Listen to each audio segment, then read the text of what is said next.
이튿날 그들이 베다니에서 나왔을 때에 예수께서 시장하신지라 멀리서 잎사귀 있는 한 무화과 나무를 보시고 혹 그 나무에 무엇이 있을까요 가셨더니 가서 보신즉 잎사귀 외에 아무것도 없더라. 이는 무화과의 때가 아님이라.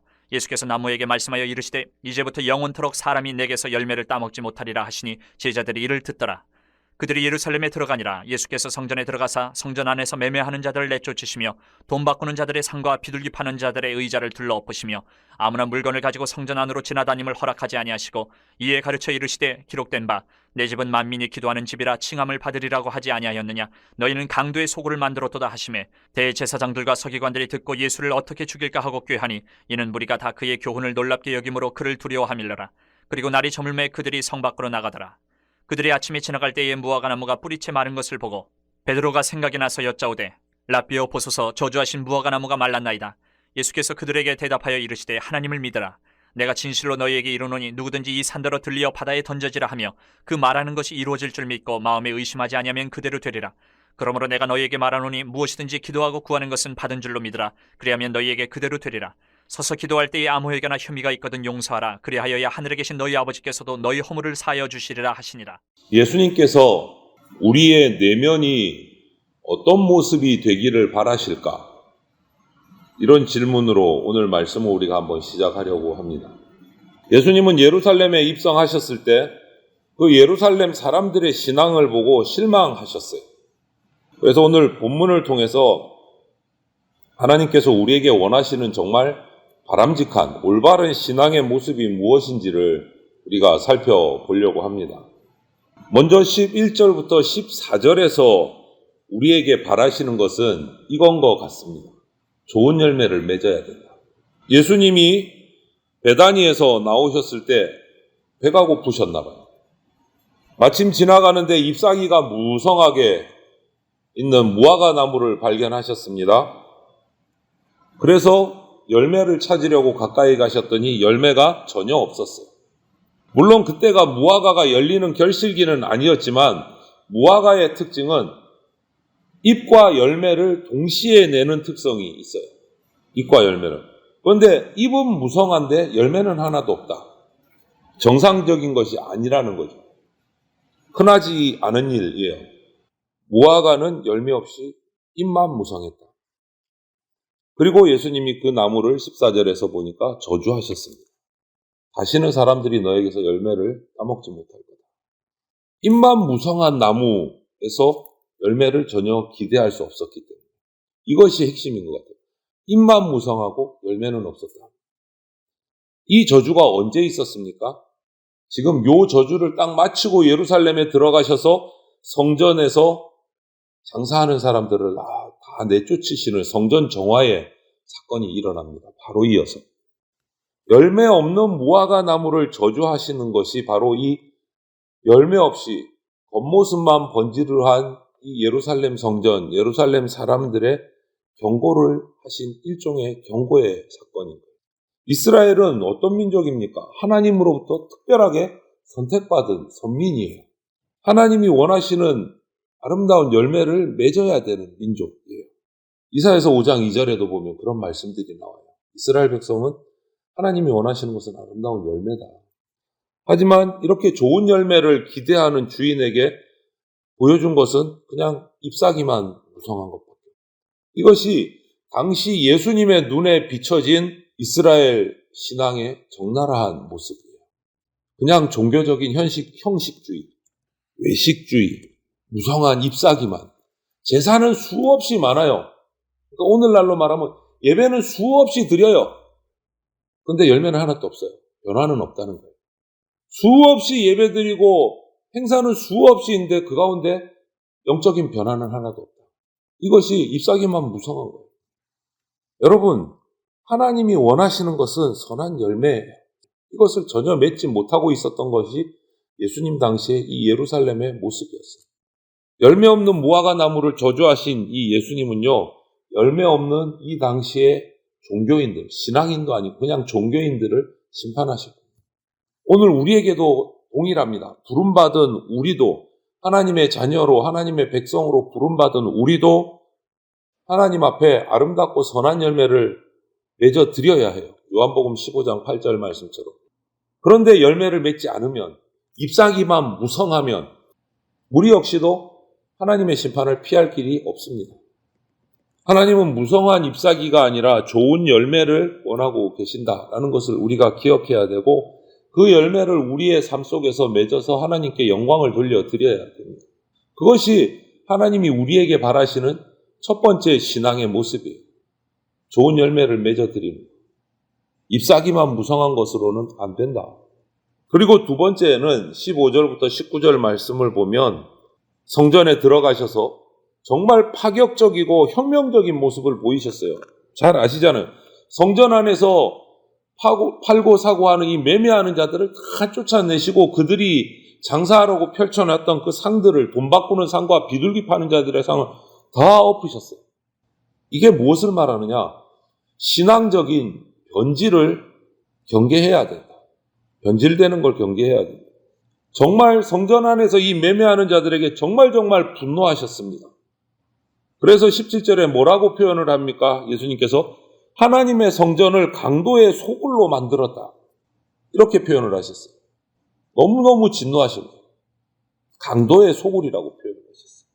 당시 이 제사 드릴 제물을 파는 상인들, 그리고 성전세는 또 일반 쓰는 돈이 아니었어요. 성전 안에서만 통용되는 돈이었어요.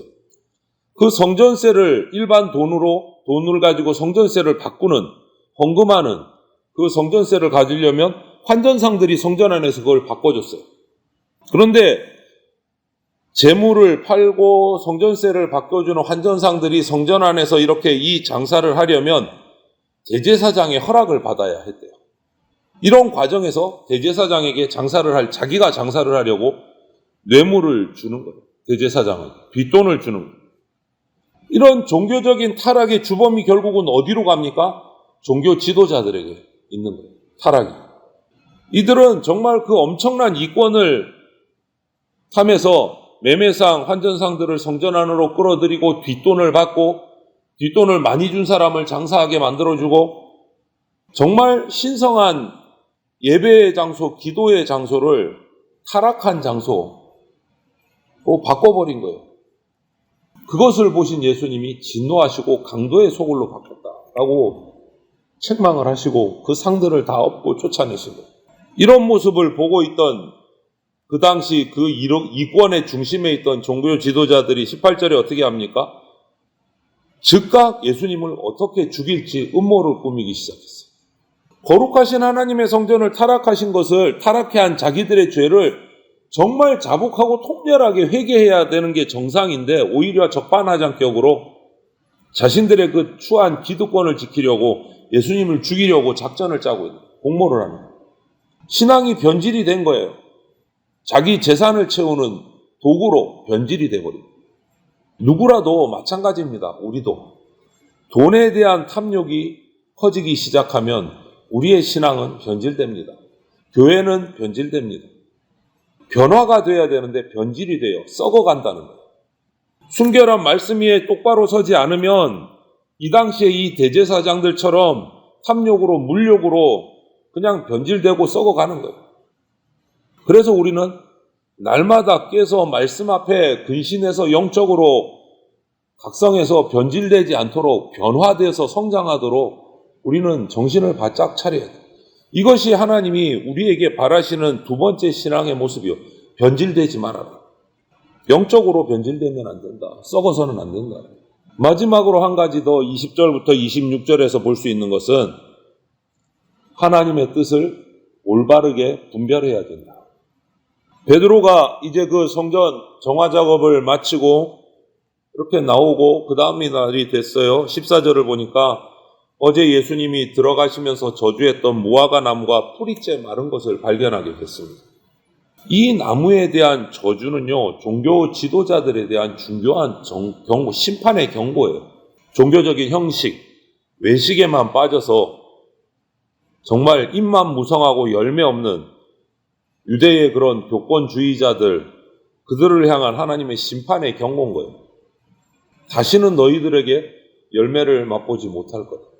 입만 무성했다. 입만 무성했다. 열매 없는 무화과 나무를 통해서 겉모습만 번지르르 한 그 당시의 그 종교적인 형식주의, 제사는 계속 드려요. 율법에 맞는 제물로 계속 드려요. 예배는 계속 드립니다. 그런데 그 예배 속에 영과 진리가 들어가지 않은 형식적인 외식적인 예배를 드린다면 이들과 우리는 다를 게 하나도 없어지는 거예요. 예배를 드릴 때마다 한 번을 드리든 두 번을 드리든 100번을 드리든 내 영과 진리가 그 속에 쏟아져 부어져서 집중해서 하나님께 진짜 예배를 드려야 되는데 그냥 예배 시간 됐으니까 주일 오전에, 주일 오후에, 새벽에 그냥 나와서 꽂아놓은 보리자루처럼 앉아있다면 그냥 시간만 때운다면 이들하고 똑같은 종교 형식적인 외식적인 입만 무성한 열매 없는 무화과 나무가 될 수밖에 없습니다. 진실한 마음을 가지고 하나님의 뜻을 구하려면 이렇게 예배해서는 안 된다. 22절, 23절 말씀이 이렇게 되어 있습니다. 예수께서 그들에게 대답하여 이르시되 하나님을 믿으라. 내가 진실로 너희에게 이르노니 누구든지 이 산더러 들리어 바다에 던지라 하며 그 말하는 것이 이루어질 줄 믿고 마음에 의심하지 아니하면 그대로 되리라. 어떻게 하라는 겁니까? 믿으라. 하나님의 뜻대로 이루어질 것을 믿으라. 여기서 빠진 게 뭐죠? 자기의 욕심, 자기의 생각은 제외하고 하나님을 믿으라. 하나님의 뜻대로 이루어질 것을 믿고 기도하고 예배하라. 여러분, 하나님의 뜻대로 구하는 자, 하나님의 뜻대로 예배하는 자에게 필요한 것은 뭐냐? 형식주의, 외식주의가 되지 않으려면 믿음이 필요해요. 하나님의 뜻에 맞는 기도는 하나님이 응답하시기 때문에. 말을 바꾸면 어떻게 됩니까? 하나님이 기뻐하시는 하나님의 뜻에 맞는 예배를 드리려면 믿음이 필요해요. 그래야 하나님이 그 예배를 받으시기 때문에. 그리고 25절에 이런 믿음의 기도는 무엇이 필요합니까? 용서가 필요하다. 우리가 먼저 하나님의 구원의 은혜를 입었기 때문에 용서의 은혜를 받았기 때문에 마땅히 우리도 다른 지체들을 그들의 허물을 용서해 주면서 함께 예배해야 된다. 용서가 깔려 있어야 된다. 누군가의 과실을 용서하지도 않은 채 그냥 기도한다면 그 기도 안 받아진다라고 말씀하십니다. 십자가의 은혜로 우리는 용서받은 자입니다. 그렇기 때문에 마땅히 형제와 자매의 허물과 죄도 용서해야 합니다. 그것이 열매 맺는 하나님이 기뻐하시는 신앙인 그리스도인의 바른 모습이다라는 것을 우리가 꼭 기억하셔야 됩니다.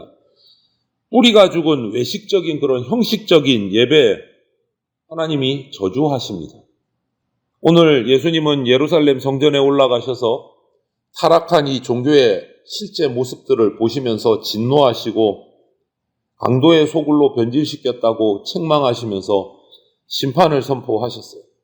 오늘 우리의 모습을 살피면 좋겠습니다. 그때는 눈에 보이는 성전이었지만 신약시대에 와서 오늘날까지 우리의 몸이 뭐라고 말씀하십니까?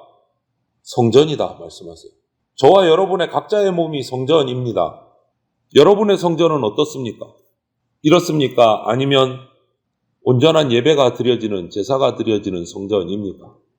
살펴봐야 됩니다. 세속적인 탐욕, 욕망 꺾어내셔야 되고 좋은 열매를 맺는 성전이 되셔야 되고 종교적인 변질, 썩어지는 것을 막으셔야 되고 하나님의 뜻을 바르게 분별해서 영과 진리로 참 예배가 드려지는 성전이 바로 저와 여러분들의 몸이 되어야 됩니다. 말씀으로 나를 바르게 다스리지 않으면 우리 몸의 성전은요, 내면의 성전은 강도의 소굴이 됩니다. 즉시 우리 내면을 말씀으로 살피시면서 강도의 소굴이 아닌 하나님이 거하시는 거룩한 성전으로 만들어가는 저와 여러분들이 다 되시기를 축원합니다. 아멘.